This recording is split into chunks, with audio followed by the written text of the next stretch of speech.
The house is full. The house is full here on the Santita Jackson Show on AM 950 Radio, the voice of progressive Minnesota. I like house parties like this. So, everybody, please go to the Santita Jackson Show YouTube channel and am950radio.com. We're streaming there, but we're on the Santita Jackson and Friends Facebook page. But I need you to get over to YouTube, to the Santita Jackson Show YouTube channel. Like and subscribe there. And please, thumbs up, thumbs up, thumbs up. We got to work on our algorithms. Of course, I, like many other progressives, have taken some hits on the algorithm, but that's okay. We won't stop. We can't stop. How about that part? And then I am on X, the Santita J Show, and at Santita J. That's my preference, at Santita J. Please get on over there, everybody.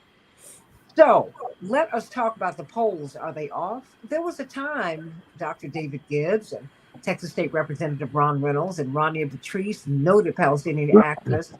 I've got to give special shout out to my sisters here today, Ariel Gold Fellowship of Reconciliation, and Dr. LaShawn Latrice. Watch it, everybody. She's a community psychologist. She's watching you. She's watching you. She's judging you. She's judging you.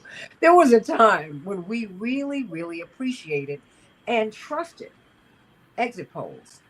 Now, don't you know, remember when the exit polls and the votes stopped being in sync, and they said, we're not going to do that anymore.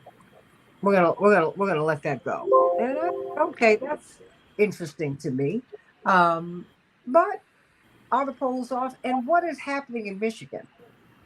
What is happening in Michigan? Um, Vice President Harris handled her encounter with a young Palestinian activist who was asking questions about the genocide in Gaza. And she handled it a little bit differently this time, I would say better. She did say, I am speaking, but she did say, wait a minute, he's got some legitimate points and we need to speak to them. And that's about as far as she would go. But then there was another activist who we're going to have on who was simply sitting in the room, and Dr. Ahmed Ghanim was removed from the room. He had not said anything. Now, he's known, of course, in Michigan for his work with the uncommitted movement, but he's also known as somebody who's a credible professional. And he was removed, Reverend Hatch, Pastor Hatch. He was just removed from the room. Can you imagine sitting in the room and they say, no, you must go? So I just want to hear, what about these polls and what about Michigan? I mean, and I'm hearing a little bit of background noise, but I think I got that. And so, okay, I've got that canceled out. So talk to me. Dr. David Gibbs, of course, your book, The Revolt of the Rich.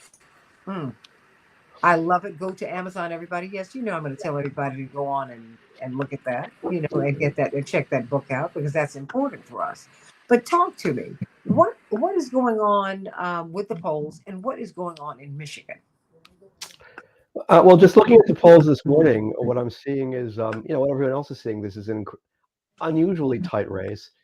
The key indicators are the so-called 7 battleground states, which will decide the election. And remarkably, Trump is nominally ahead in all 7 of them by averaging the polls. The poll aggregators show that, but by incredibly narrow margins. I think my own state of Arizona, Trump is ahead by, I think, just over 1%. In Georgia, he's ahead by just over 1%.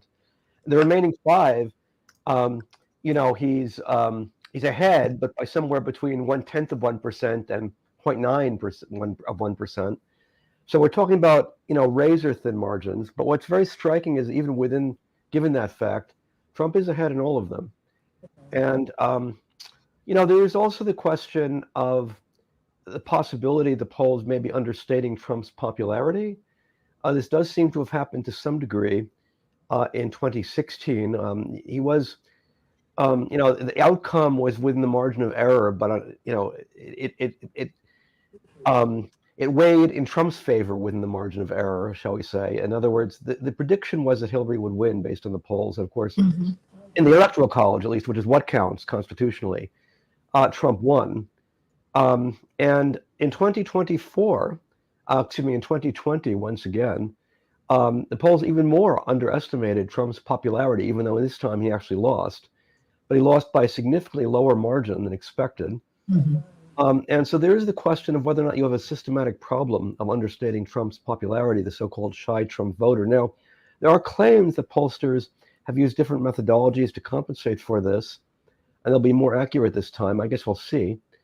I do know that the betting markets, the political betting markets, are very heavily weighted in favor of Trump at this time.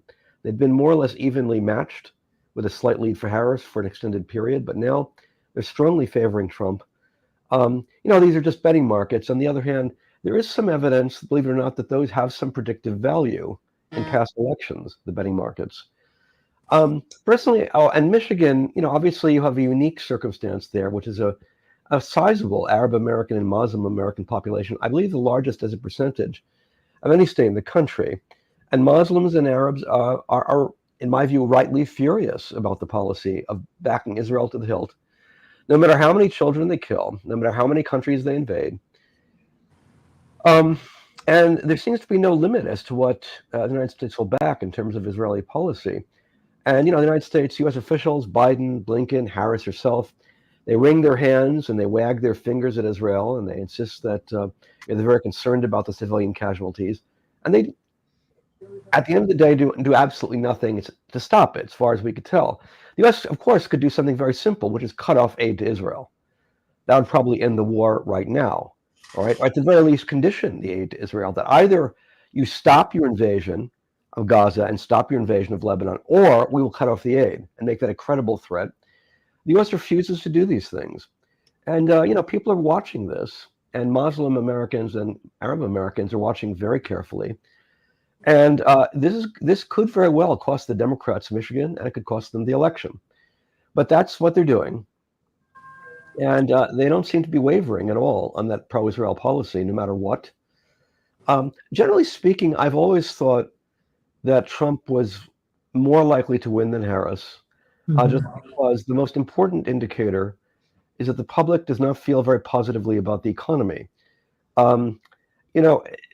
People like Paul Krugman want to downplay this, but what the data does show is that average living standards, wages, are down in the past 4 years of the Biden administration over what they were during the Trump administration. Now, a lot of this is bad luck. I think it doesn't reflect any economic brilliance by the Trump administration. It reflects some good luck for him and some bad luck for Biden. Although Biden did do some things to make it worse. The Ukraine war, which in my view was completely unnecessary, that did spike inflation. It did have a significant impact on inflation. So it's not as if Biden is blameless in this.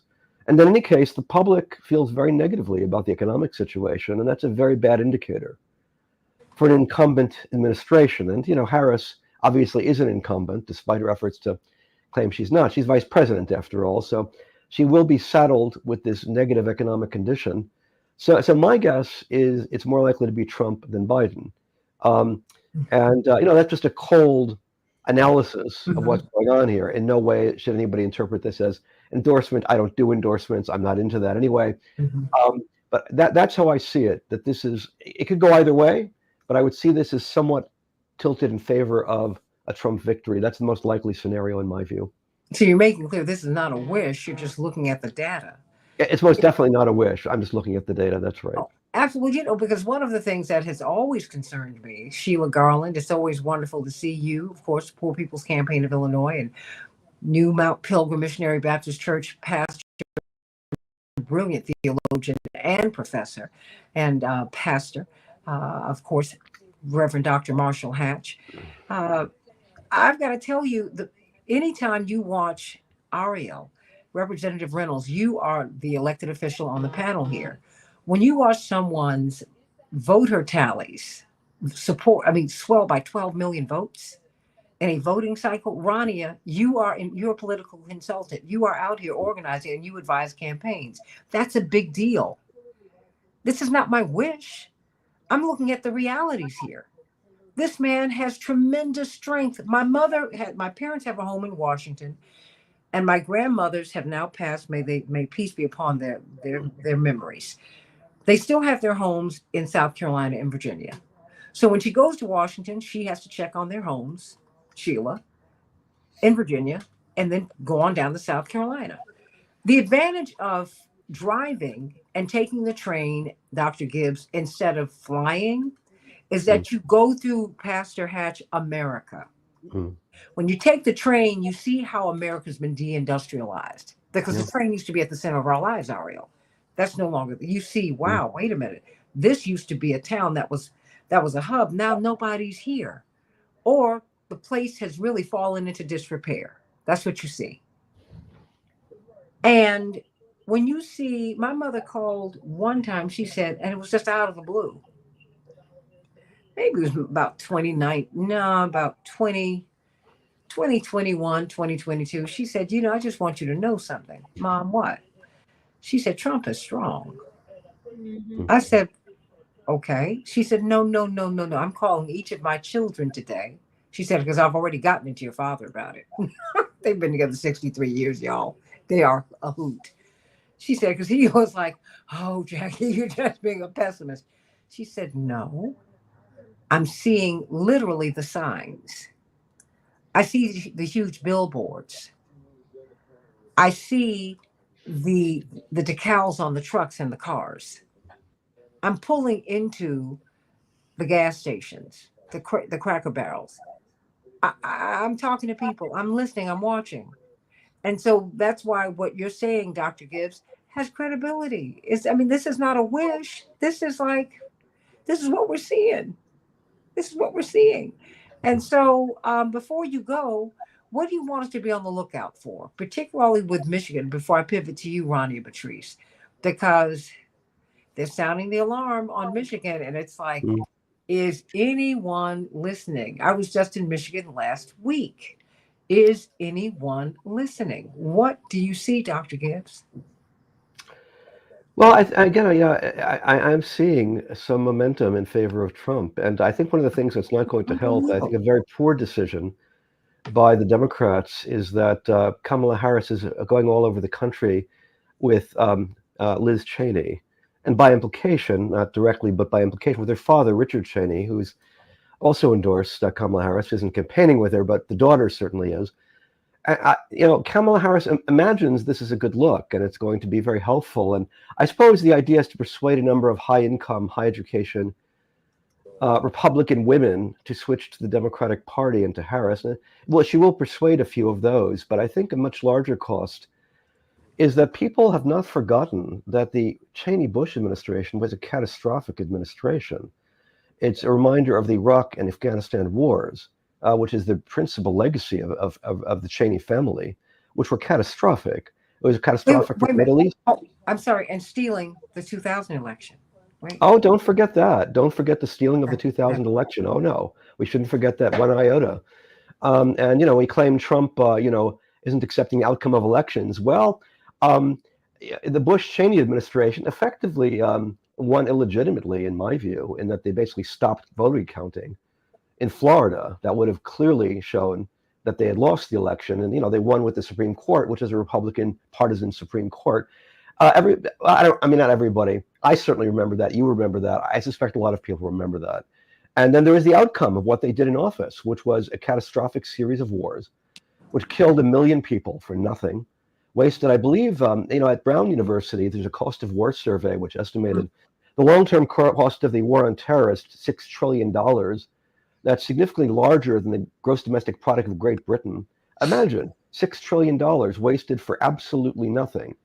It must be Oh, said. no, no. Wait a minute. For Halliburton, they won. Well, and certainly there were vested interests, including as Halliburton, a company that Richard Cheney had been president of. Let's not forget that. There was Okay. a heavy element of corruption here, good old-fashioned corruption, yes. Um, and so, people are old enough to remember. And again, I know young people may not remember this, or they certainly don't remember because they weren't born yet. People might certainly remember it. I know you remember it, Santita. I don't know. And You're talking about the young. I'm in that group. Okay, just kidding. Go on. right. Well, in any case, I think that basically this is not a good look. I think the public, there is some perception that the Biden administration, things are spinning out of control internationally. And there's certainly a series of wars that occurred on Biden's watch and on Harris's watch. And I don't think that's as important to the public as the economy, but I think people are noticing that the world seems to be spinning out of control. Security worldwide is diminished significantly. And Then you bring in the Cheney family, which reminds everyone of, the previous degree of insecurity and wars that occurred before that were totally unnecessary and catastrophic. And it's just not a good look. It's just kind of, all right, so if Harris wins, where is she going to go with this? Is she going to have a Cheney foreign policy? Well, it raises that possibility. Is that a good thing? Most people, I would say it's not a good thing. And so I do wonder about the wisdom of touting so publicly the endorsement of the Cheney family. I think in the end, that's going to cost her more votes than it'll gain. And yes, it could very well cost her the election. If I had to bet, that would be my bet. I That could be is, wrong. well, I hope you are, but I have to tell you, it gives me, it doesn't give me a good feeling because as we talk about, as we're campaigning on Project 2025, this is a person who voted with Trump 90% of the time. Yeah. So she Right. supports Project 25, Rania. So she doesn't support anything I support. Mm. And she just supports, she doesn't like Trump. She has a personal axe to grind with Trump, not a policy axe to grind. She agreed with him and voted with him 90% of the time. She's angry that this man kicked her father and the establishment Republicans out of power. This is a personal axe to grind, everybody. And we need to be clear on that and stop playing these games. And you need to get her off the stage like you got Josh Shapiro off the ticket. Mm. Let her go on and vote the way she wants to vote. I don't care. I'm tired. I'm sorry that I don't think that a Democratic Party ought to. If she's going to be a Democrat, great, but she shouldn't drag me to the right, or should I say to the wrong? Get out of here. No, I mean it's just no. It's insulting. It insults my intelligence. Because what she needs to do is get her numbers above 90% with Black people, because that's still a problem. Ron, Representative Reynolds, it's true. I mean, Pastor Hatch, that's what needs to happen. Go with the people who are gonna bring you to the dance, not someone who's still trying to convince whether you deserve a dress or not. Dr. David Gibbs, I've had my rant for the day. I guess I'm getting geared up. We're gonna see Maxine Waters tonight. She's in Chicago, so I'm going to see Auntie Maxine. So I'm gonna be really revved up tomorrow. Ow! I love it. Dr. David Gibbs, The Revolt of the Rich, everybody. Get his book on Amazon. It is a bestseller in my book, and it ought to be in yours. Get not just one copy, get two, and pass it on to friends. It's a fantastic, fantastic book. Sending you so much love today. Thank you. Thank you. Oh, we've got this tremendous panel, and of course, Texas State Representative Ron Reynolds, Ariel Gold Fellowship of Reconciliation, Pastor Marshall Hatch, Reverend Dr. Marshall Hatch, New Mount Pilgrim Missionary Baptist Church, Sheila Garland, Olana Ron of the Poor People's Campaign of Illinois, and community psychologist, Dr. LaShawn Latrice, who's making noise for change. Let me start with you, Rania. Rania, the polls, because you have been working in Democratic circles, helping people to win races and advising campaigns for years. But you're also an activist in the Palestinian American space, a human rights activist. And these issues converge. The polls, are they off? And we're watching, we're watching the Harris campaign struggle with how to relate or how to win over the Arab American vote. And every article I read almost says that she is hemorrhaging Arab support, Arab American support. What say you? Well, I want to go back to something we're just talking about, because I think it plays a part in this conversation, and that is the Cheney family play here. They knew they were hemorrhaging support. This is not new, and you and I have talked about this before. We have a year's worth of polling, and my feelings on polling. It's a snapshot in time, but we have over a year's worth of polling, and their play, what they've done, their calculus was, we might be hemorrhaging that support, but we can make it up on the right. Enter in Liz and Dick Cheney, which it makes me want to throw up. I know I'm supposed to be, I'm a political consultant and I'm a strategist and all these things, but I'm also a human being, and it makes me want to puke. And that idea, and quite frankly, this has been happening for years, the romanticization of the Bush presidency And isn't it sweet that he paints these portraits now? Y'all, I blame George W. Bush and his administration for where we are today. I do. And everybody can have this little love affair they're having with him all they want. I remember the quagmire that was the Iraq invasion, the invasion on Afghanistan. And now we're finding ourselves in the same place. And exactly like Dr. Gibbs said, in what strategic universe do you parade these two people out who only make you think of last quagmire as we're sitting in another one? It just makes no sense. It's offensive as hell. And I think they're having now to contend with the fact that there in no universe do they make up the support they're hemorrhaging, not just among Arabs and Muslims either, on the right. That does not happen. It's not going to happen. It was some crazy pipe dream that I don't even know I don't know what strategy it's based in, but it makes no sense. And this is, I don't want another Trump presidency either. I mean, it also makes me sick to my stomach. And the reality is, it is a tight, insanely tight race against somebody who I don't think is well, frankly. Somebody who is a convicted felon. Somebody who I mean, when you talk about the economy, yeah, absolutely, there are struggles with the economy. This man has already said he wants to reinstate the Trump tax credit, which we know who that benefits. So, I mean, the you can't even call it mental gymnastics. The dissociation that has to happen in order to think that this is a winning strategy is painful. It is so deeply painful. And Michigan is an important state.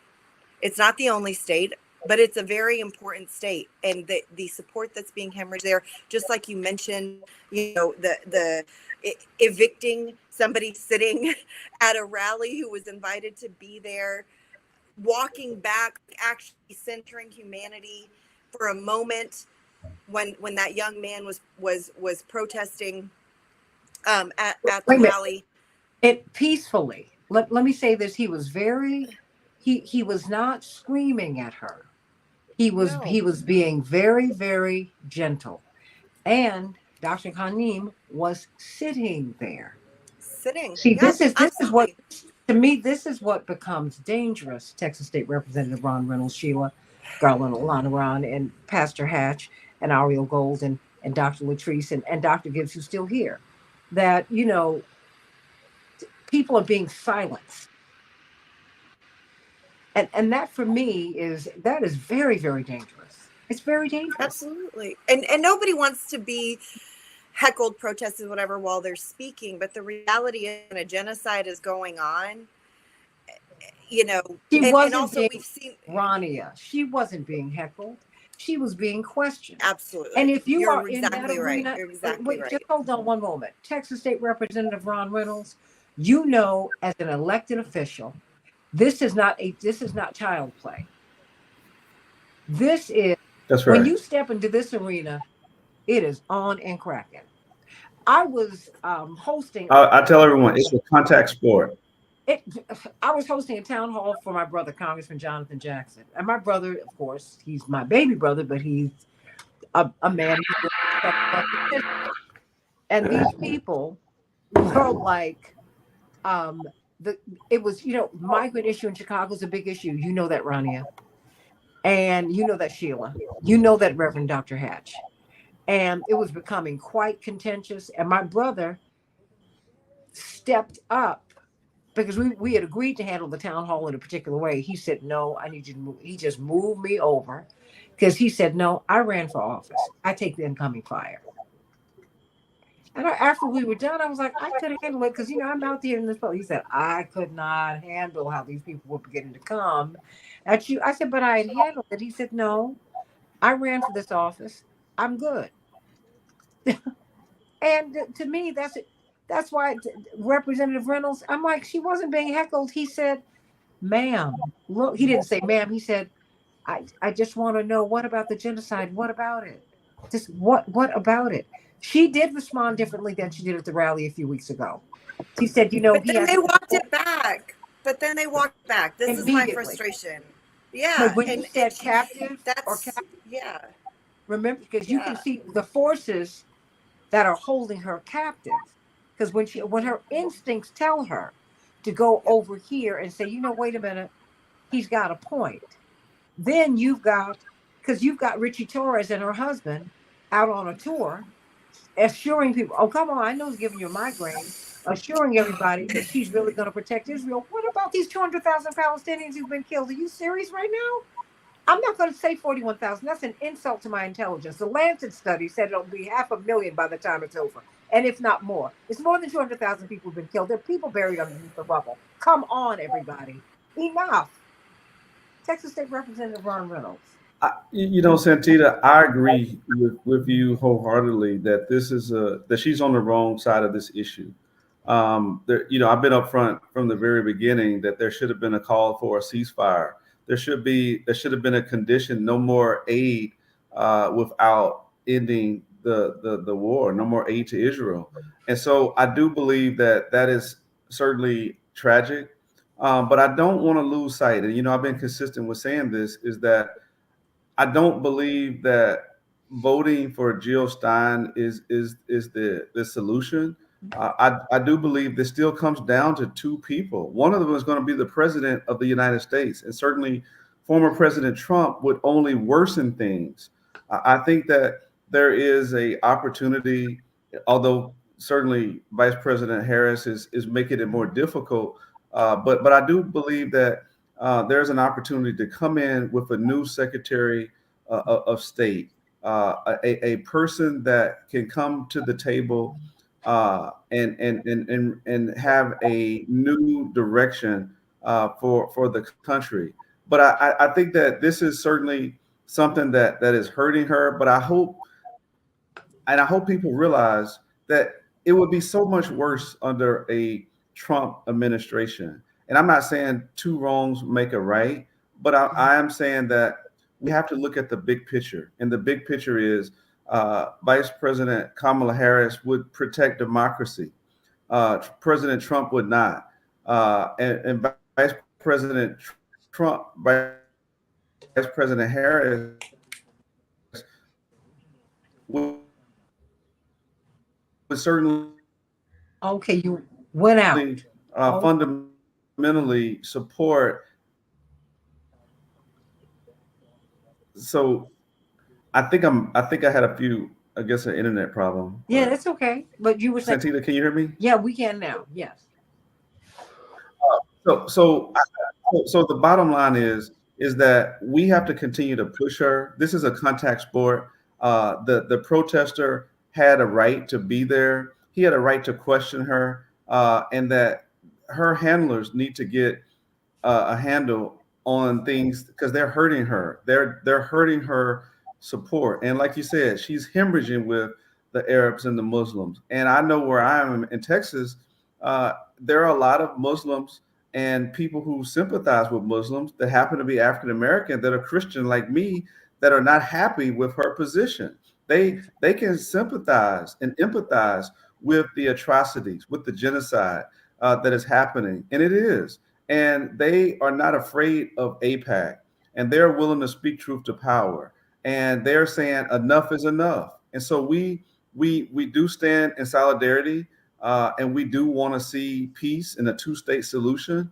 But it is time for America to stop aiding and abetting by sending additional arms to Israel without any conditions. And so I tell people all the time, let's continue to do this. Let's continue to demand that, but let's not throw away 4 years uh, where we have the Supreme Court, where we have voting rights at stake, where we have women's reproductive rights at stake, criminal justice reform, climate, education, you name it. There's so much at stake.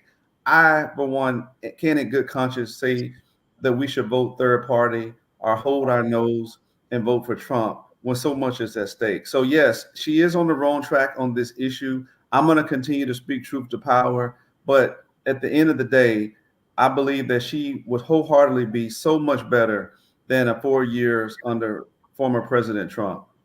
Well, hey, I was about to break out and give you all a telephone number to call, but we're working on getting a telephone number so you all can call in because you sure are in the chat line talking. Ariel Gold, your thoughts on this? Because the polls, people are questioning the polls, the veracity of the polls, but now we're looking at these swing states and these battleground states. Everybody going forward, You because know, when we get back to Georgia, they have a winner take all system, Rania, with the electoral college system. There's no proportionality. It's insane, Dr. Gibbs. It's crazy. I mean, that's part of the challenge that we have. I mean, because the electoral college increasingly doesn't look like us, the voters. It doesn't. It's true. But what about this? I mean, because now we are. What is today? Wednesday? Okay, it's not 2 weeks away now. I had to check myself. It's like 13 days. Ariel, I mean, yeah, our system doesn't make sense, and it's not democratic, and we know all of that. As Dr. Zogby says, we don't get the election we want, we get the election we have, and we've got to succeed with what we have in order to make those changes. I was thinking yesterday as I was watching, politics unfold, like when Biden first stepped down and we got Harris, there was a lot of excitement, including me. We thought like, oh, we've got a campaign now. Like our candidate is awake and present. present and exciting, right? And there was that joy because it was exciting. And it was exciting to have something new. And she has just gotten so goddamn boring since then. I mean, she just the word salad. Somebody asks her about Gaza, and she goes back to October 7th was the worst thing ever. And But she said, but Ariel, October 7th wasn't an abomination, but there have been other abominations in the world, and it wasn't but Ariel, wait, she still got the Biden team. That's part of the challenge, right? But break out of that. So, and then on the other side, I gotta say, Trump is exciting. His McDonald's stunt, it was fantastic for even all the ways that people made fun of him for it, because people are talking about it, and he Look, kind of with his cufflinks and his apron. I am not mad at him. It was hilarious. I thought it was fantastic. What a young people I would have loved if she had done that. If she had gone back to McDonald's, worked there once, I'm working there again, and I'm going to talk to people while I do something interesting rather than this drabby, as you said, Biden people lines. Really, I could fall asleep listening to her, and that wasn't out of the gate. Out of the gate, there was something. It felt like there was really something new. It was also called relief, Ariel. It was relief. It was, of course, Okay. but there was the hope that relief and that momentum would be capitalized on instead of her just defaulting to, my God, the Democrats are the corporate elites party. Let's face it, not that the Republicans aren't too, but boring corporate elitism. And on Gaza, we're talking to people in Michigan. We already all know that October 7th was an abomination. So, say it quickly and then talk about the people of Gaza. It's just, and then we've got Blinken yesterday. What did he, ask Netanyahu to say firmly that they're not going to do the general's plan of ethnic cleansing in the north, and Netanyahu refused. And then Blinken on the tarmac is rambling on about how great Israel's doing in this war, their successes. They successfully killed Sinwar, and now there's an opportunity. Come on. We're not stupid. All right, that's me. No, everybody, I'm gonna have to say goodbye now. But thanks. What would you like to say before you go? Oh, well, one of the things the Democrats do need to do is basically not become the party of Richard and Liz Cheney. That's the worst possible thing they could do. I hate to say it, but if you did evaluate who was a worse president, Bush or Trump, I would have to say Bush, because Trump, for all of his really ugly things, and he has a lot of ugly things, he did not start 2 unnecessary wars based on a pack of lies and killing a million people for absolutely nothing. He did not do that. Bush did, and Cheney did. And Now, Kamala Harris really wants to identify herself with that policy position, which is by implication what she's doing. And so I think this is a very dangerous position. It's just morally the wrong position to take, and I think it's the wrong look. And this could very well cost the Democrats the election. We'll have another 4 years of Donald Trump, which would be a horrible event. And if that occurs, it could very well be this go parading around with Liz Cheney could very well have caused that. Okay, folks, and thank you for that. Well, aren't you are so uplifting. I love you. Thank you. Oh, sorry. But you know what? No. You know what is data? You know, Yeah. and this from running campaigns, Rania Patrice, and from being in campaigns, Representative Ron Reynolds. You want people to tell you the truth because then you know what to do. There's nothing worse than a staff who will not tell you the truth, because then you will surely lose. I mean, come on. Don't you want to hear about dissension in your church, Pastor Hatch? Yeah, you do. And in your neighborhood, too. That helps you. What do you make of all of this, Pastor Hatch? Well, I think the political analysis on the show is absolutely brilliant. But I think we're going to end up getting what we deserve in this country, which is morally bankrupt, probably in every way. Dr. King did prophesy that if we spend more money on military than we do programs of social uplift, we're doomed. And I think that, Trump is obviously deranged. And I think everybody who is able, they're sounding the alarms, the people who worked with him, but it's not going to affect them politically because the election now hit, first of all, the country's bipolar. So you got these two poles of incongruous visions of the future, which is really, always the seeds of civil war when you have two different visions that just are unreconcilable of what the future of the country looks like for whatever reason. But I think that this election is going to hinge on the lowest information voters. That's the way that this is rolling out. So all of this brilliant analysis, I don't know how impactful it could be when you're dealing with people who are not thinking, who are low information. And that's why we all knew sincerely when we watched Trump, dishing out French fries. That's why it looks brilliant. Because we're dealing with an electorate who is like, wow, because the visual of it. But hold on, because you're saying so. If you tapped into something that's really prompting my thoughts, because this is when the professor in you comes out, because you are a teaching preacher. That's one of the things that I love about you. Is it the electorate is not thinking, or are they just feeling? Because they don't feel well. Because even the way we approach Trump, people don't like his personality. That's what it is. It has less to do with anything but that. But people don't feel good about the economy. They don't feel good about their options. They don't feel good about where they're going. What is that? It?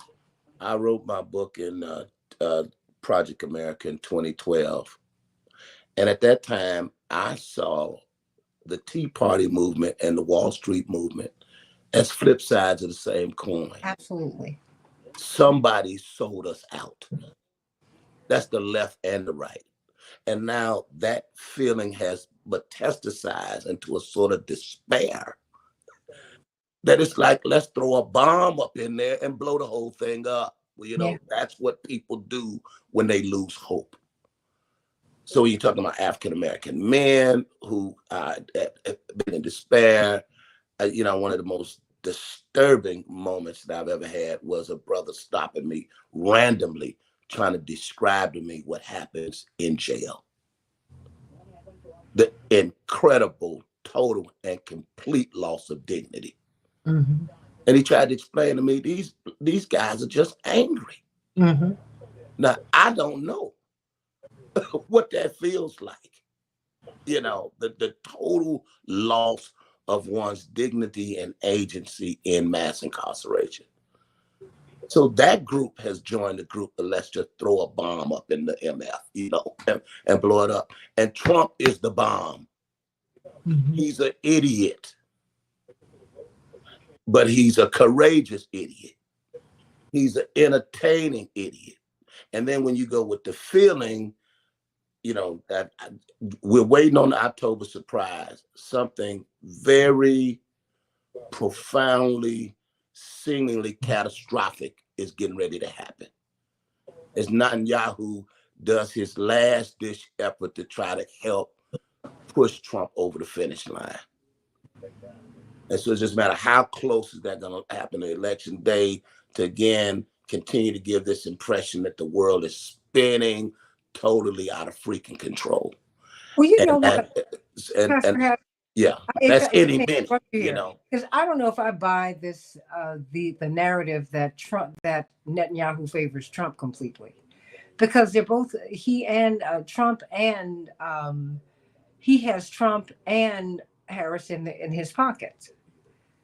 I mean, she can't move. He Yeah. won't move. And, you know, I mean, because to me, you know, politics. Yeah, I know. I mean, Ariel, this is just my feeling. This is just my thought. Because anytime I know I understand her progressive politics, and I know how she handled this young protester, and I was touched by that. But I know that she also came back and pivoted She's back between a to rock and a hard she place. is, and she moves over here. I mean, and and I and see and her husband. and I think she's doing the best she can. I think she's done as well as she could. What Maybe the can we Liz do to Cheney help her? thing is overdone. Well, you know, we're doing what I'm a black preacher, and we're doing what we always do. We're preaching the gospel. We're going everywhere, telling everybody what's at stake in this election. You know, I'm personally the womanist theology. I think in the spirit, you know, God is offering, you know, this African American woman, you know, as a way out. And do we have this? Are we in a spiritual place to sort of take? I think she's fundamentally a presidency with Kamala. Kamala is fundamentally different than it would be with Donald Trump. I think everything we're hearing about Trump is that we're headed toward a disaster and a catastrophe with the Trump presidency, with all of the guardrails off.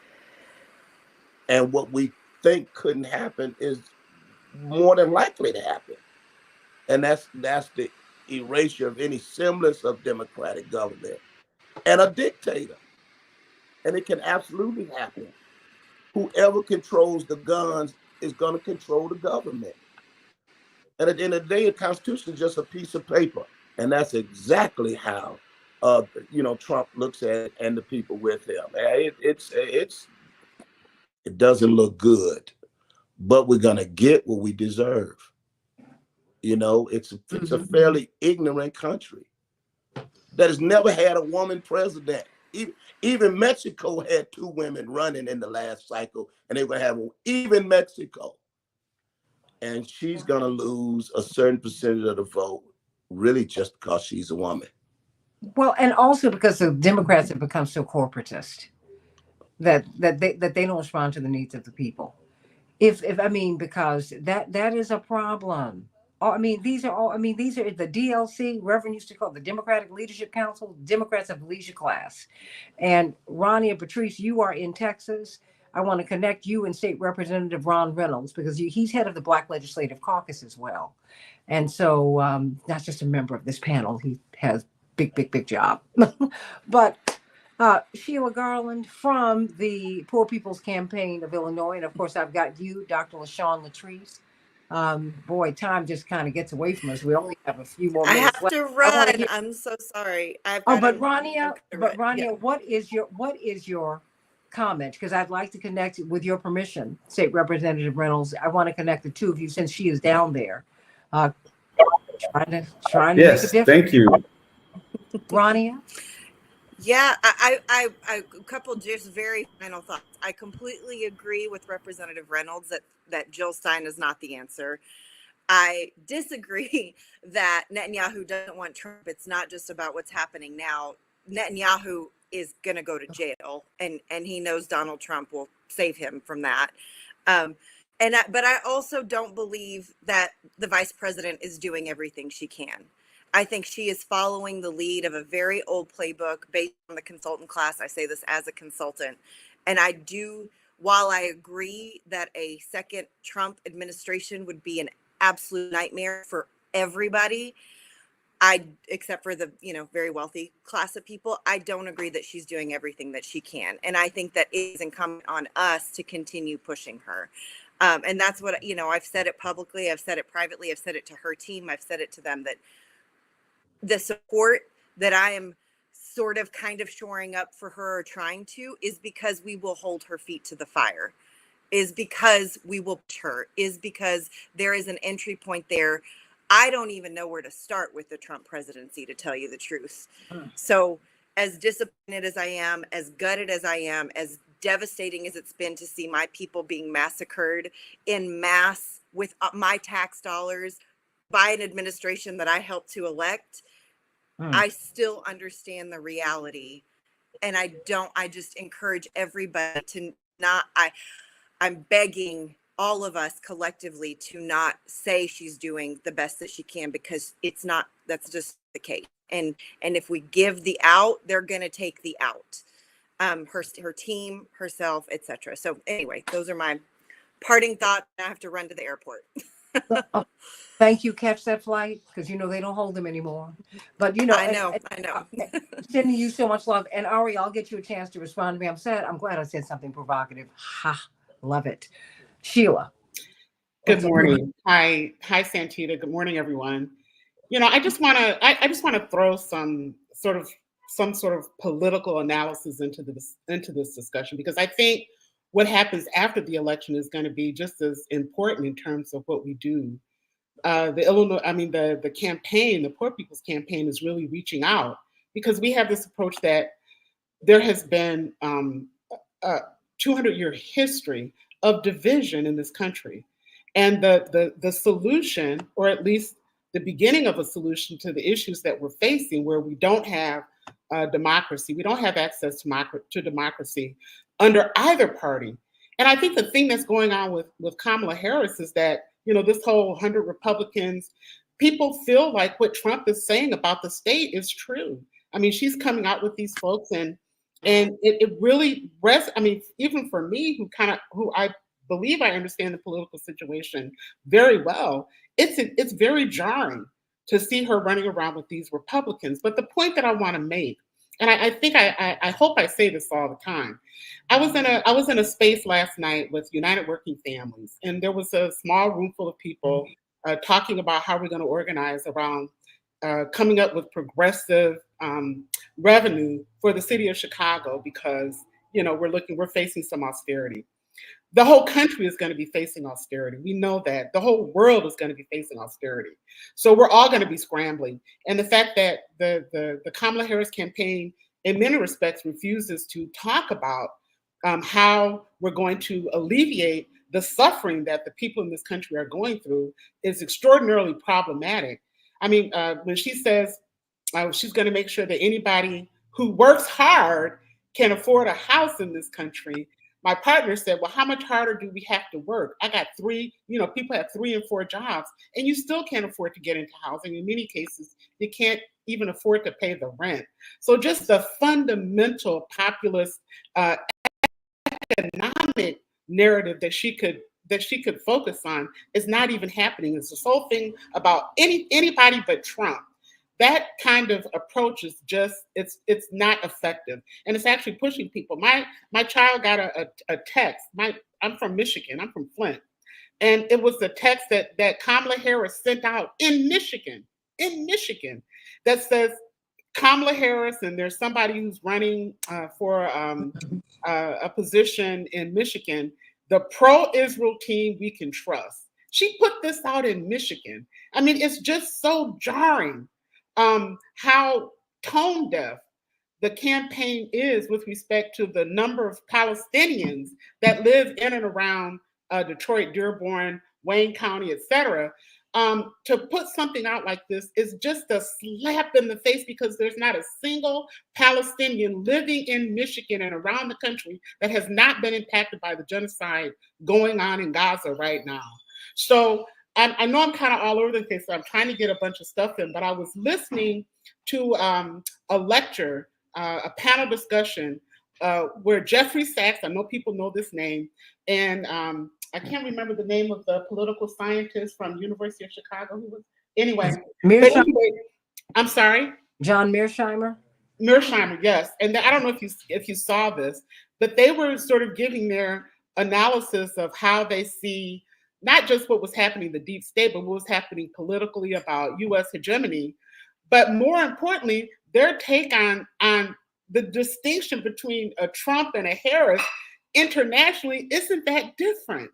That was the thing that was so jarring about their review of what was going on in the world. I mean, so hold that thought, because Ariel, that's all that I'm saying. I say, because I'm not talking about personal feelings. And you know what? We're going to end the conversation in about 5 minutes. I'm going to get Dr. Latrice in, and we will continue it for a few more minutes afterwards. But that's all that I'm talking about. Because, you know, Rania made the point last week that the question is whether she's the captain of her ship or captive. We've run for president, and I cannot tell you how close Reverend got to it. And the closer he got to it, because he was such a shock to the system, you see the people come in on you who really run this thing. And there are certain things that they need to know that you are willing to do, and war is one of them. Who are you willing to take out, kill? That's real. It's awful. That's why Dr. King saw the rot, the moral rot in the system, and he was trying to root it out, and we killed him for that. And, it's heartbreaking because, Sheila was still here.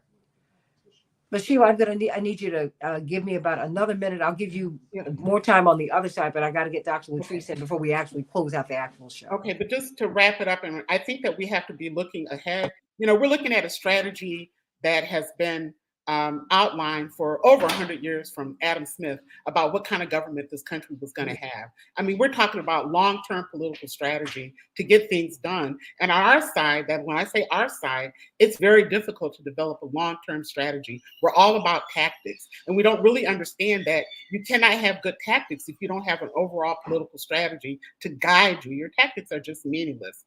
And so the point that I'm trying to make is that after the election, this is where we're going to have to, I think this is where the rubber hits the road, because whether it's Kamala or whether it's Trump in the White House, we still have growing poverty. I mean, the concrete issues that impact us are not going to go away. She's a hawk. I agree. Trump is horrible. I agree. But I also think that we do have to make a fight for our own political independence. So I don't think that having any kind of political independence growing up in this country is a negative thing. If we're going to change our future, save our planet, we have to think about political independence and what does that mean? And if we can unite the poor and the dispossessed in this country, which the Poor People's Campaign is endeavoring to do, we're reaching out to 15 million voters that are poor and low income, we've identified.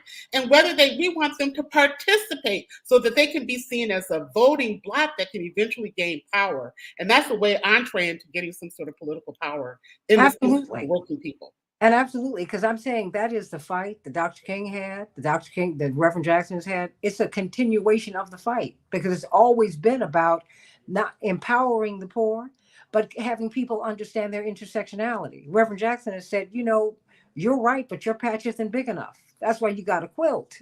I mean, because this fight ain't new, and the approach is not new. It's an old approach. And the reason I keep saying it's an old approach as I bring you in, Dr. Latrice, is because you have to look at how how people tried to fight Dr. King and fracture his movement. You have to look at how they tried to fracture what Reverend Jackson was trying to say. Because if you understand that by undermining their credibility, et cetera, you know how to have this fight going forward in the 21st century. Because I think Dr. Barber does magnificent work. He's an absolutely brilliant man.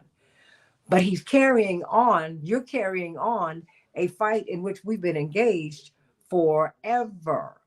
And if you look at how people have tried to undermine it, then you can avoid those pitfalls too. Know how to fight them. Because these folks are coming for us now. They're coming, they're here. Dr. LaShawn Latrice, oh my goodness. What is your analysis? Oh Lord, the I'm psychologist. just gonna, Be quiet, everybody. good day, good day. I'm just going to piggyback on a few things that I heard.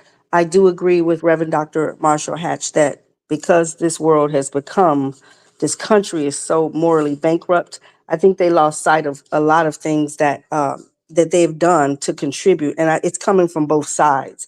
I don't think we can say one side has done more than the other because a lot of things have been worked together. They work collaboratively to mess things up. But I also think that the position that they have, the VPN as the presidential candidate, is one of control. And I don't think she's doing everything she could possibly do.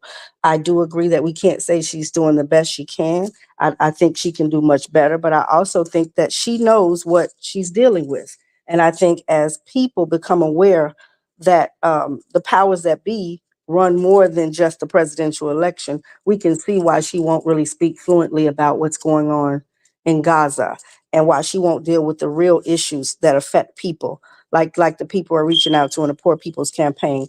I just think that right now, it's almost like America has to fall on its face in order to realize that something is wrong. And it's not going to happen overnight.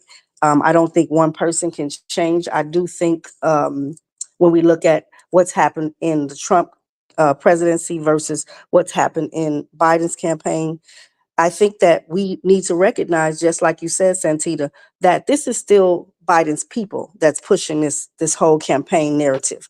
So that's why when we look, we're not necessarily seeing anything different, but it's almost like the same thing happening over and over again, but it's no real end to it and there's no real solution. So we can't really expect them to do anything different if they're puppeting the candidate. And so that's what I see happening. And I see that an entire mass group of people have been overlooked and they're afterthoughts now. And it's so close to the election, it's almost inevitable. So now God will have to get the final say. And indeed, we saw this the other night when we showed Vigilantes Inc. Ariel Gold. We heard the comments from people. And all I'm doing, I'm not just giving my opinion. My opinion is what it is. But as the host of this platform, as the convener of this panel, Pastor Hatch, and Representative Reynolds and Sheila Garland, and Dr. Latrice, I'm trying to give voice to the people who I heard the other night. I'm trying to let you know what they were saying, so I can say to you, hey, this is where Kamala Harris needs help. This is where I can see, as you listen to people, as you see how quiet they are, how what they will and will not say. Oh, now I see where Trump has support.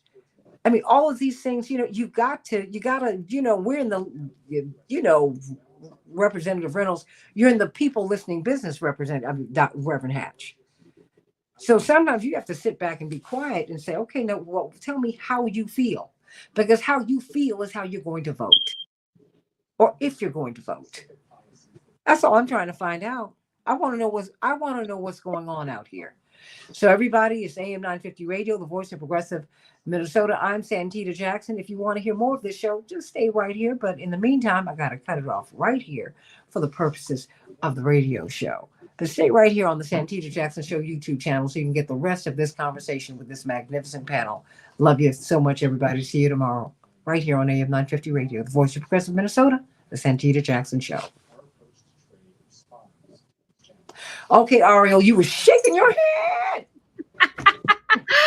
Well, okay, I think that of course Netanyahu's got Biden in his hand, but the Democrats, because of who else we have here in the U.S., because Israel has been so clear that they are done with the Democrats, they're going after the evangelicals. And let's not forget that Netanyahu slept in the bedroom, the little boy bedroom of Jared Kushner. Yeah. And that's who will be doing Middle East policy under Trump. So anyway. No, but I'm saying that, but you know what? But seriously, but Ariel, the donor class, which you and I talked about, they have both parties. And that Yes. they like Big Pharma has both parties. And because Big Pharma was invited into the White House when they were writing ACA, not us, not the people, Big Pharma. So we have to be very real about who's controlling the process. And that's not an ethnic thing. It is really a thing about where your philosophy is, because people will tell you, oh, well, no, now that I have money, I'm a Republican. Hold on. I've heard a lot of people say that to me of all backgrounds, because they're like, wait a minute, the taxes and the tax structure will impact at least how you feel about how you're being taxed. Okay. So I'm just saying, your personal feelings have less to do, Ariel, with your politics. That's why I'm saying we've got to push. Yes, I was thinking as you were saying that yes, Netanyahu's fine with either, but the Israeli people, and I just saw yesterday, 60% prefer Trump. Yeah, but you know what? Sure Over do. here, he rolls up on every American president, Democrat or Republican, like he owns them. That's I true. think of the absolute disrespect and disregard that he gave to President Obama.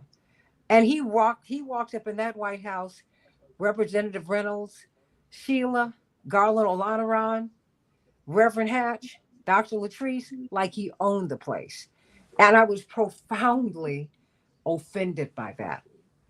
But I'm also clear, having lived in Washington, having worked on the Hill, having run for president, having understanding the politics. I'm like, I get it.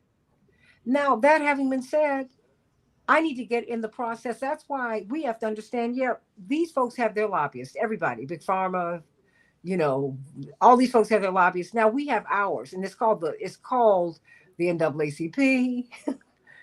It's called the Poor People's Campaign. It's called Rainbow Push. It's called National Action Network. It's called a whole lot of things. We have to do. It's called a Fellowship of Reconciliation. It's called Code Pink.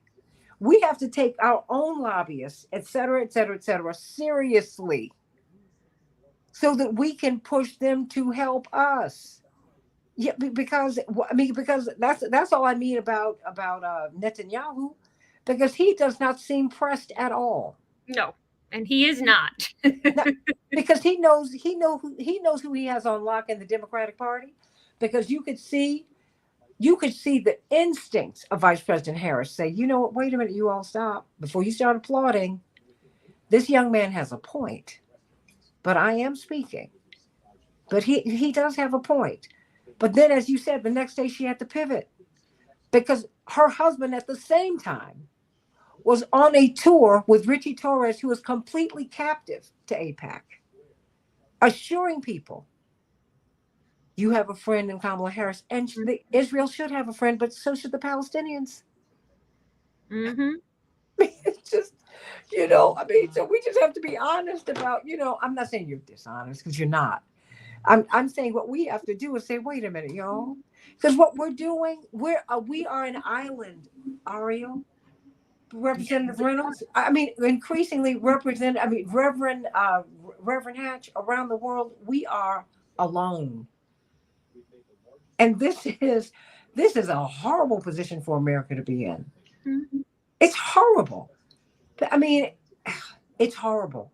In the meantime, you're watching people die every single day. They're getting, and they don't even bother reporting it on the news. And let's not even talk about what's going on in the Congo and Haiti. In Haiti, things in Haiti. So the world is very unstable. The U.S.'s hand is almost everywhere in that. No, wait a minute. Hold on, Sheila. We're in the center of it. In the center.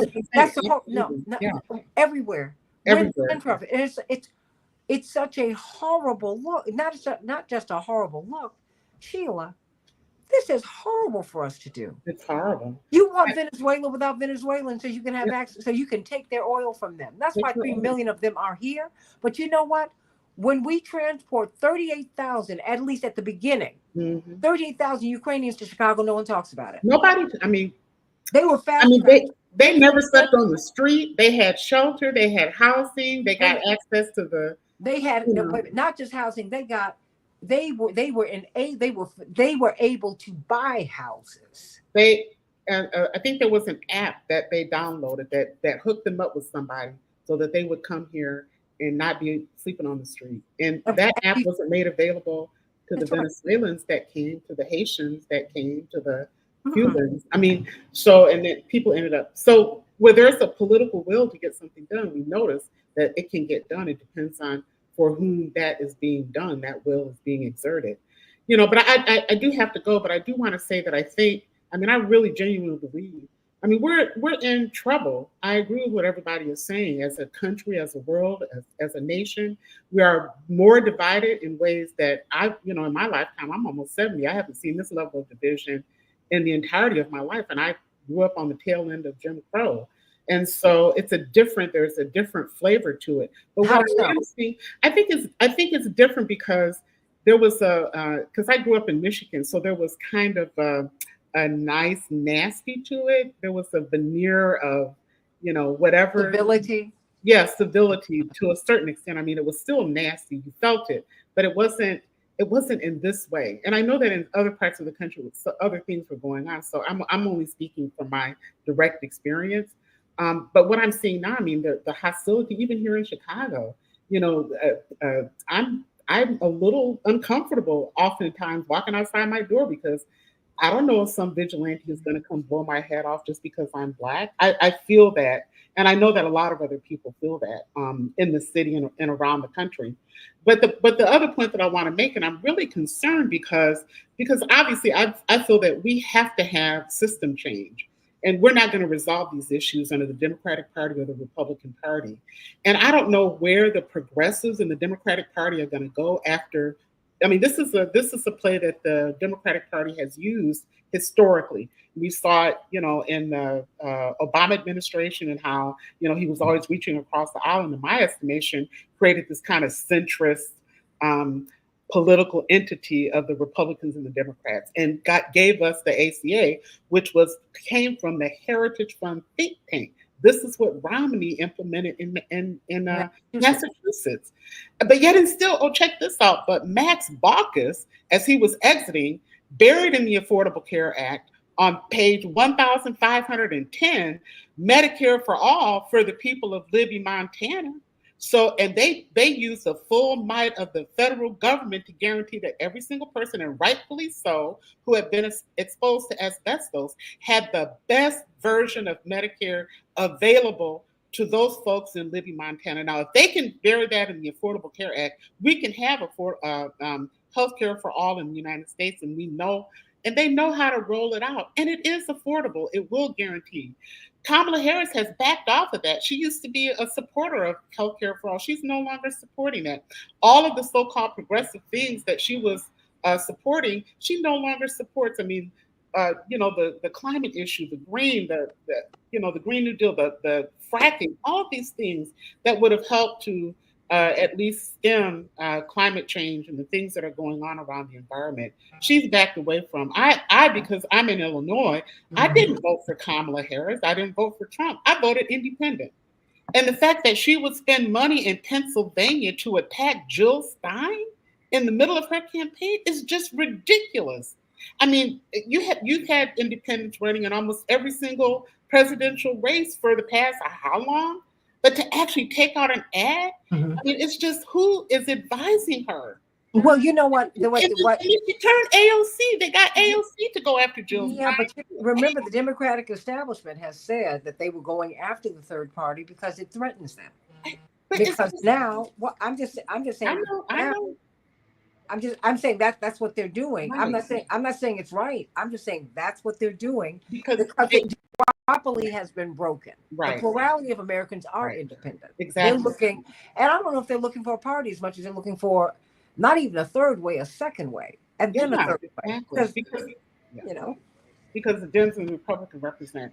But I think, unfortunately, I think Trump is probably going to win, and I think. Do you really? I really do. I mean, I just can't, because the way she's running this, she makes my skin crawl because of her policies and the way she talks about it and approaches it, and will not unite with the people who could actually get her into office. The poor, the low income.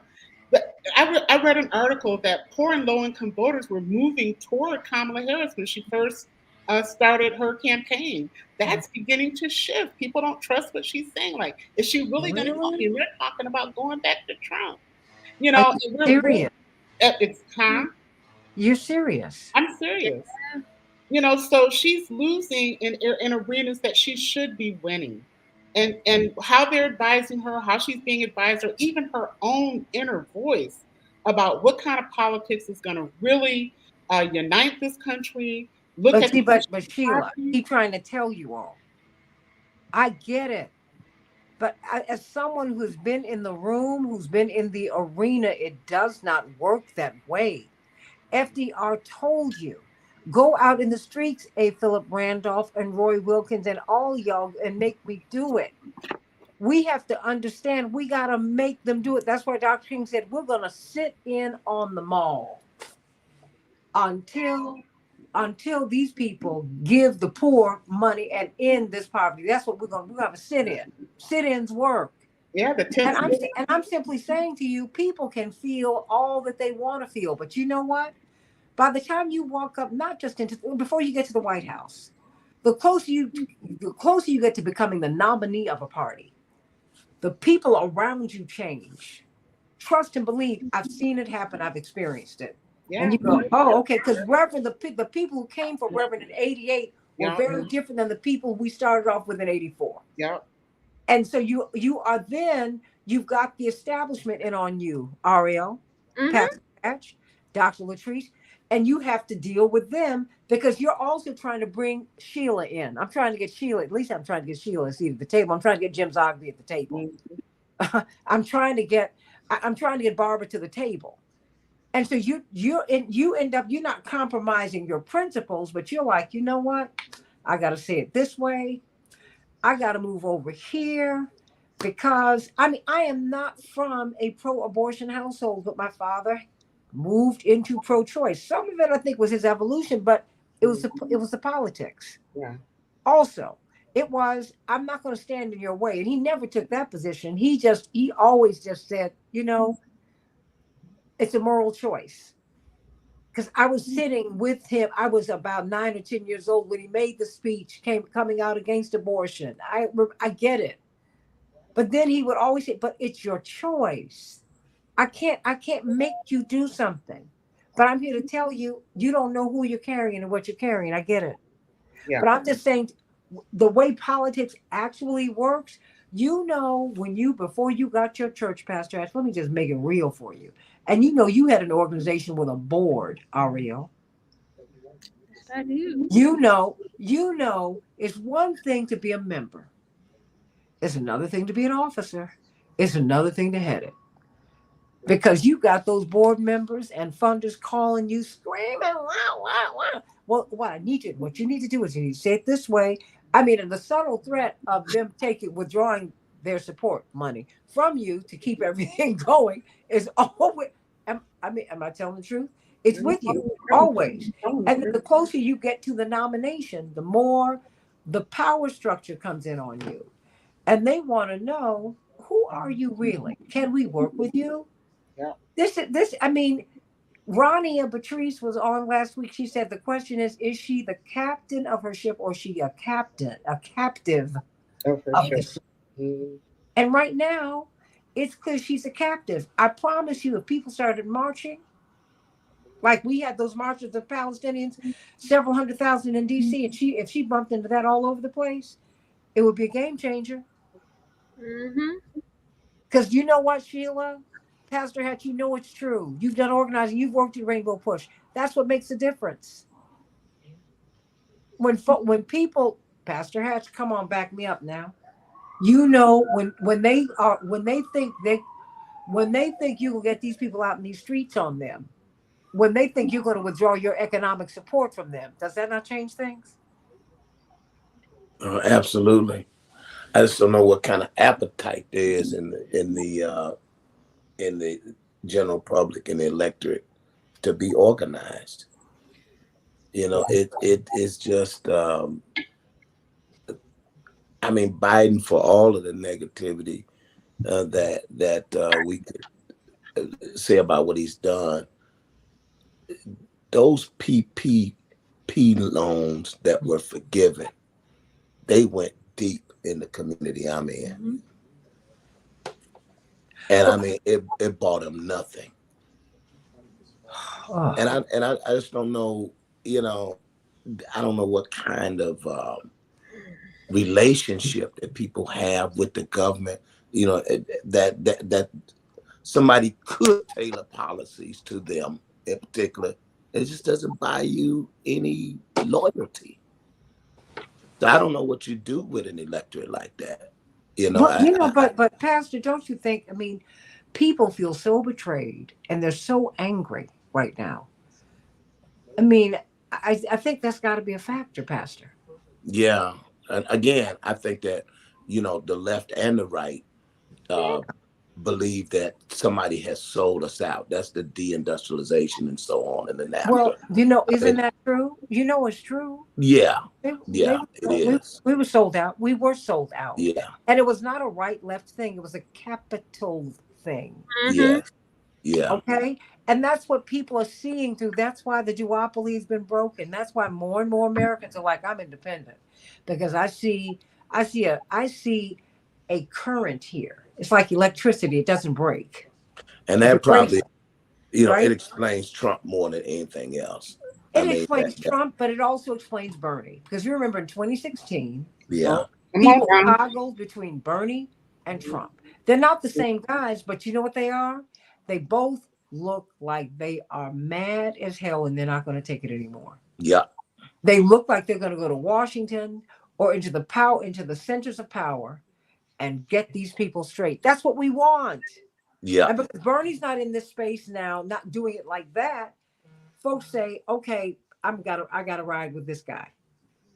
Because No, I don't you're like his exactly right. personality. I don't like, because really what people don't like about Trump is his personality. But they do like his swagger, which is he looks like he is going to get these people. I can see him walking into that room and reading everybody the riot act, and that's to put it very politely. Mm-hmm. Yeah. Well, you know, I think we're, you know, the more you move around in the community, especially, you know, here in Chicago and different Ooh. places around the country. I mean, on the one hand, I feel a certain level of optimism, but on the other hand, you know, I think it's kind of a reflection of our inability to think critically, to really analyze the situation. We've been so propagandized, so thoroughly propagandized. We don't have an agenda as working people, and the people who need change the most. Our agenda is given to us. Our agenda is identity politics and some form of metaphysical, and I'm not saying this disparagingly, but that somehow or another we're going to get someplace through our own personal thinking. And it's just really disheartening because the kind of understanding of our history of this country, how things have come about. I mean, we're talking, I mean, the Trump is a historical creation. I mean, the kind of this no government. This was something started by Adam Smith. How long ago? I mean, if you read Nancy McLean's Democracy in Chains, I mean, if you read the writings of the founding fathers, there's always been this tension. This is it. This is what they want. Yeah. Government only to serve the interests of the rich, the very wealthy. Because wait a minute, Sheila, that's how the government was built. Exactly. Remember, this is a colonial project. Yeah. The oligarchy and the monarchy was having a fight. The people, the masses of people they were not considered at all. They wanted white folks to be indentured servants. They wanted everybody to be indentured servants. So when they saw white people and black people and coming together, they racialized the workforce.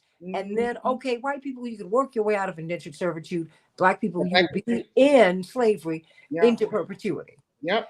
So I mean, this is the game. This game is so old. Yeah. And they didn't just play it in America. They play it everywhere in the world. Through colonialism and neocolonialism. But see, that's why Castro was so dangerous. Yeah. Because he broke that up. And quite frankly, when you look at the Soviets, when you look at Russia, China, They broke that up because you still have monarchies throughout Europe. Yeah, exactly.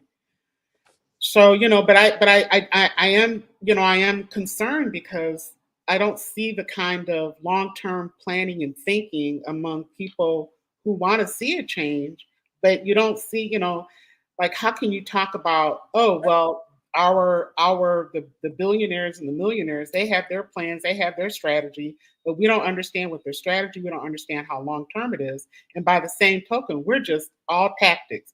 We got to run out here and do this. We got to run out here and do this. And everybody is running in a circle, but there's no like thinking and sitting down and really getting an assessment of what's happening in not just in the country, but in our own city, in our own community. But we don't do it. We don't do it until the leadership is dead.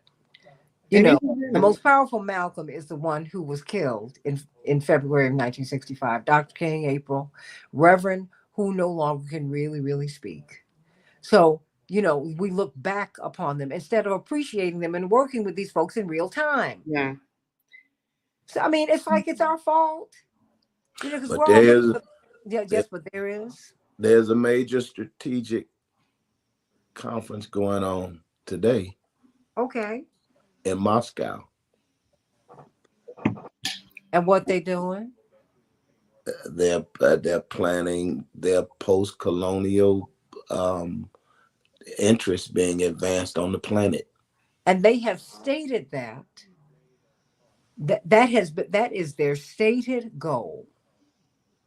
Their stated goal is to wipe out colonialism and imperialism, is it not, Pastor? Yes, yeah, and I think when we look back, one of the great sort of missteps, tragedies, was when we bought into, as Dr. King said, the integration into a burning house. There was a time we identified ourselves with the two-thirds world. Mm-hmm. I mean, not simply Americans, we were victims of America. And you could see the strategic, transition of the international imaging of Black Mm-hmm. skin in America, because the positions of secretaries of state, which is of course faces outward, UN representative, they're actually doing the vote for America. Those faces became Black all of a sudden. And now the military, And then when that happened, we were detached from the emerging world that is really the one that's coming. That's how Reverend would be able to go overseas. Yes. And still on his feet. Because he represented a certain tradition. Yes. But I remember on my old show on WVON, Dr. Latrice, they would say everything changed under Colin Powell and Condoleezza Rice. And then there was an absolute shift under Obama. And Donald McHenry and but Obama absolutely changed things because we went from questioning the CIA to saying the CIA and the FBI are right. I'm like, in what world has that ever been true? Yeah, no, I think that's the one we're gonna look back at and see that was was a tragic mistake, was when we bought into and became part and parcel a part of an America when it was on the decline and dying in its ideology. Embracing, we wanted to brown up imperialism, not end it. Exactly. Oh my God, that's so good. Brown up imperialism. That's what we're doing. We're, come on now, that's what we're doing. No, I want to see someone like me in the White House. Someone like you's been in the White House. Thomas Jefferson brought Sally Hemings with him. It was such a scandal that his friend J.T. Callender, because he had the biggest newspaper, the most popular paper in D.C. at the time, he wrote a limerick, a song called Dusky Sally. And people said, wait a minute, he brought his Black woman to the White House with him? Oh, no, they had to send her back to Monticello. Look it up. And she was just a child. She was what, 13? Well, no, by this time she was grown, but she was his woman. Because remember, he's got it with her when he was 39. He died at 83. And that was his wife's half-sister. Ew. Yeah. You can't make this stuff up. Dr. Latrice, you want to analyze this before we go? That's some scary stuff. I am mortified. This is What? America. I am mortified, but what I'm not shocked about is all the things that are being revealed now that people are starting to pay attention to. I am so not shocked about most of these behind the scene things, like how you all just reflected on who they look back and say, okay, things changed after this person was there. I mean, it's painfully obvious that the world is going a completely different direction, and there are a lot of deals being made behind the scenes that don't benefit the everyday people. And you know what, Pastor? We have the chance to change. We can change this when you recognize it, Sheila, Dr. Latrice. You can do something about it. Because see, I'm not. When I say this, that does not.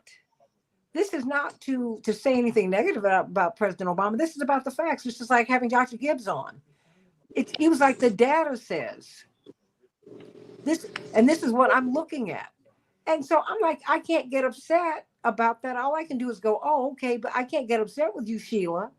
But you're like, no, I think this is the way this race is going to go because I know you're giving me this because you are talking to people. You're hearing people and you're hearing poor people express their disappointment, their hurt, their sense of betrayal. And you're like, you know what? They're actually moving back over here. See, and when you get into these rooms with these folks, Pastor Hatch, we have an obligation to tell them, this is what I'm seeing. Yeah. But what they want to do is shut you down, Pastor. They don't want you. You shouldn't say that because that means you hate her. I'm like, no, it's because I really like her and I think that she's the best choice. That I want to help her to win. She can't. What I'm letting her know is that what she's doing right now is not a winning strategy. Pastor Hatch, what are you seeing before we go? I mean, what are you seeing? What are you seeing?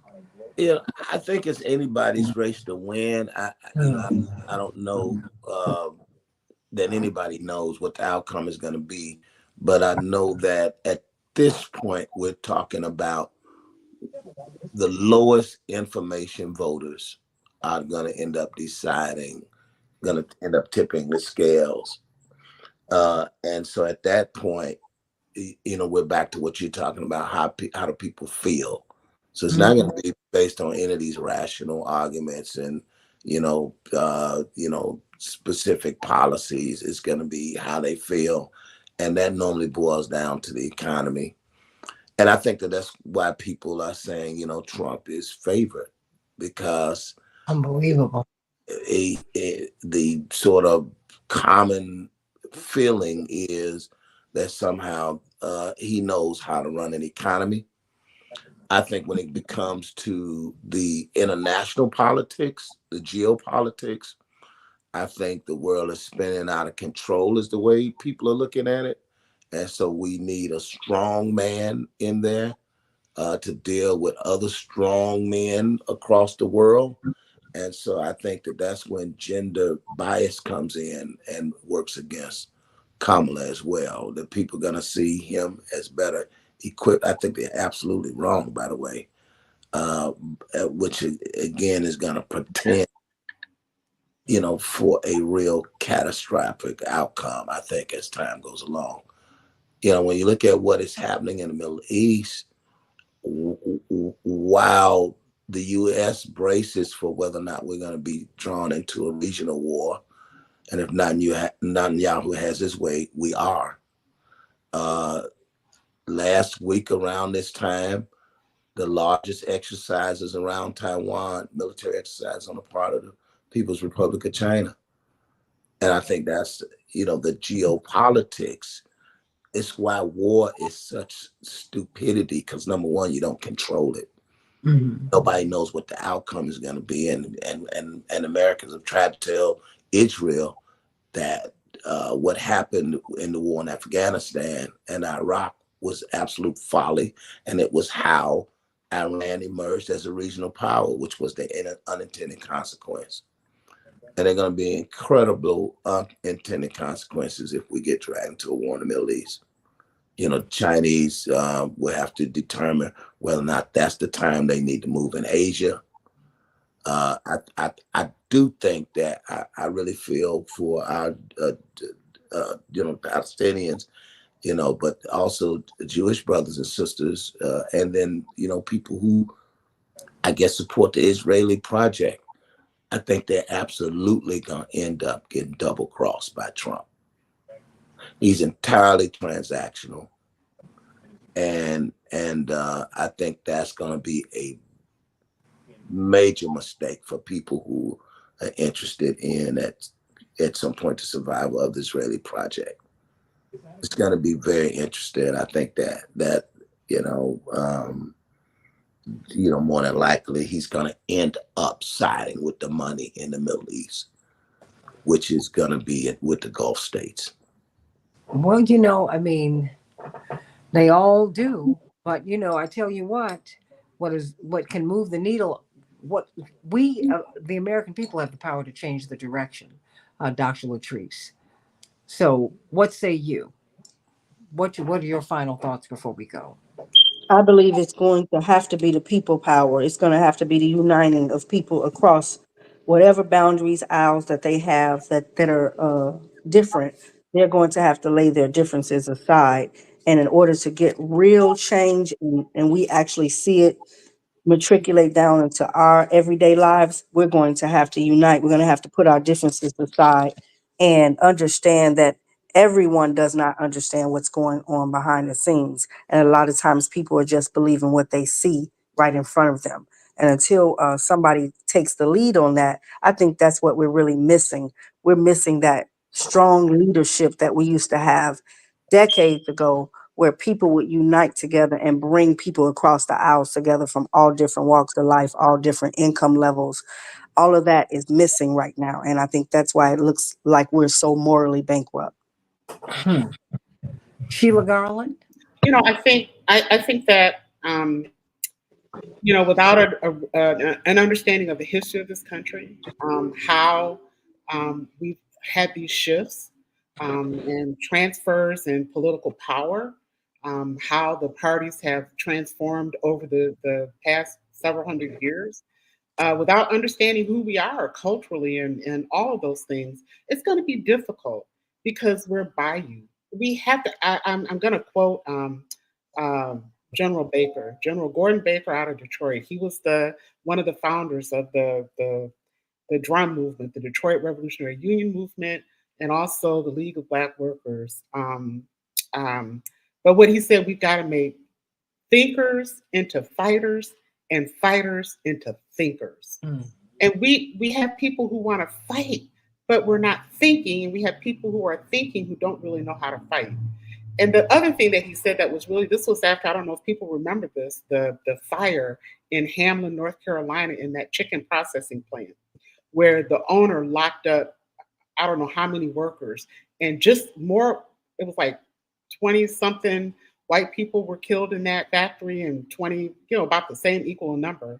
And when he and other union folks took a bus of people to go down, they collected money to give this to the people, all of the people, not just the black or the white, but all of the people who were impacted by that horrific murder.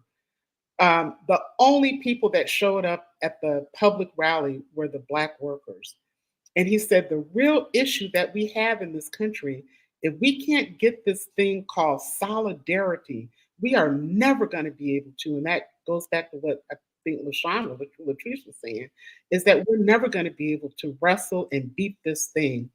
Solidarity, our solidarity as workers has been so systematically and thoroughly propagandized so that we see each other and other poor people coming from other countries as our enemies as opposed to our allies.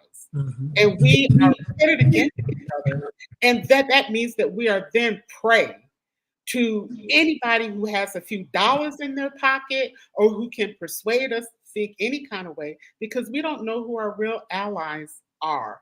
And so I think about General Baker out of Detroit and the words that he left behind. And they ring so true as true today. And then I also think about when your father ran for president and how he was able to bring hundreds and hundreds of thousands of white workers who were white, into an arena, and they were supporting his campaign. So I understand. So not only do we need strong leadership, but we need many leaders. That was one of the issues of the Black Panthers. They had one leader. And once you took out their leaders or just a handful, the whole thing falls apart. So we have to be about guaranteeing that whoever comes into this arena, that they are educated and that we have many leaders. Because like Fred Hampton used to say, you can kill a revolutionary, but you can't kill the revolution. And this is the kind of mindset that we're going to need moving into, and particularly after whoever gets in, whether it's Kamala or whether it's Trump. I'm not looking forward to a Trump, but by the same token, I'm not looking forward to a Kamala Harris either. But Sheila, in 1980, Pastor Hatch and Dr. Latrice, you remember when Ronald Wilson Reagan 666 got in, we were frightened to death because this man had one of his opening campaign events was at Philadelphia, Mississippi. This was not even 20 years after Dr. King had been killed. He was sending smoke signals. This is where they killed Goodman, Schwerner, and Cheney. But it was in that moment that we had a political revolution because we said we will not take this. Yeah. We're going to put. Well, no, we didn't. It wasn't a we. It was a he, and some people who were with him. It was Reverend Jackson because everybody else was too scared to stand up to Reagan. That's real. When you talk about leaders, most people don't want to put the energy into leadership. Most people don't want to make the sacrifice that leadership calls for. Most clergy marriages don't make it. People don't even know that. Ministry is hard. It's hard on the minister and the spouse and the kids. I mean, the joke is about the PKs, but there's a whole lot that goes into it because typically you carry in a church and everybody in it, and it can wear and tear. Most clergy marriages, the majority of them, it was Pastor John Bryant who told me that, and I said, "Oh, Pastor Bryant, I had no idea." He said, "No, clergy marriages are hard because you sacrifice so much. Your wife typically has to assume a tremendous, tremendous, tremendous responsibility and burden, if you will, to interpret the work of the minister, to keep she's the one who's helping to keep the church going. Can I get an amen? I know I can. For free.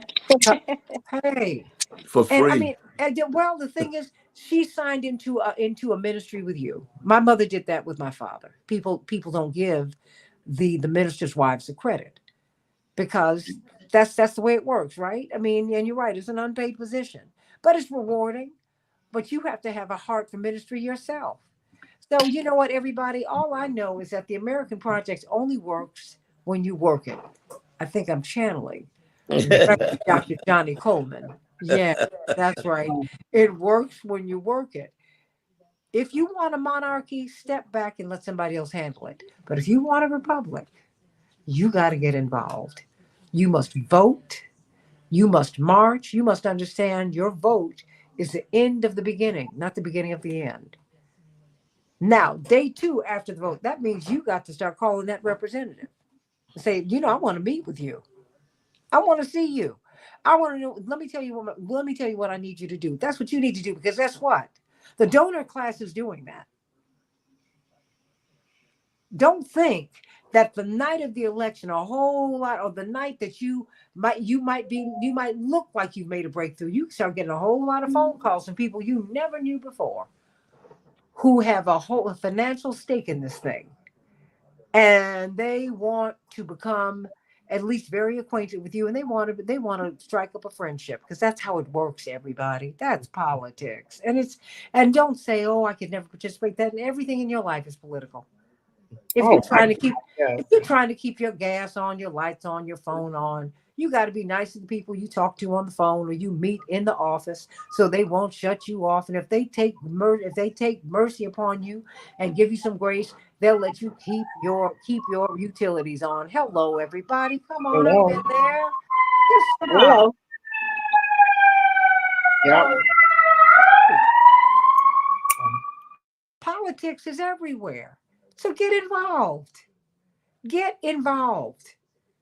It's your country. Don't give it to somebody else. You can say what you will about Elon Musk. Yeah, he's from South Africa. He figured it out. He came here, but it lets you know that the people who helped to get Nelson Mandela arrested, it was our CIA and the MI6, the United States and Great Britain.